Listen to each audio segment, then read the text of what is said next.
তো হ্যালো বন্ধুরা, welcome to my YouTube channel mobile shop online update. আপনারা যখন সিএসসি আইডি নেওয়ার জন্য টিএসসি রেজিস্ট্রেশন করছেন, রেজিস্ট্রেশন করার সময় আপনারা অনেকে ভুল করছেন, যার জন্য আপনাদের টাকা খরচা বেশি হয়ে যাচ্ছে।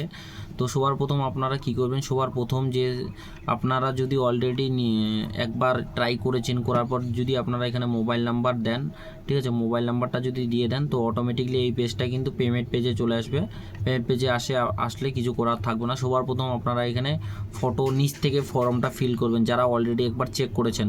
আর যারা নতুন রেজিস্ট্রেশন করবেন তারা উপর থেকেই করতে পারবেন, কিন্তু আপনারা পাসপোর্ট ফটোটা ক্রিয়েট করে নেবেন। পাসপোর্ট ফটোটা একদম খুব সুন্দরভাবে ক্রিয়েট করে নেবেন। 50 কেবির মধ্যে, দেখতে পাচ্ছেন জিপিজি পিএনজির মধ্যে করতে পারবেন। আর আপনারা এখান থেকে মোবাইল থেকে করছেন বা কম্পিউটার থেকে করছেন, সেলফি ফটো দিয়ে দিচ্ছেন, যেরকম পুরানা ফটো আপনার ফোনে আছে সেই ফটোগুলো দিয়ে দিচ্ছেন। দিলে পরে এক্সামটা হচ্ছে না বা অ্যাপ্রুভাল দিচ্ছে না, বা আধার কার্ডে করর চিহ্ন বা ফটোতে করর চিহ্ন আসে, এই জিনিসগুলো আর আসবে না।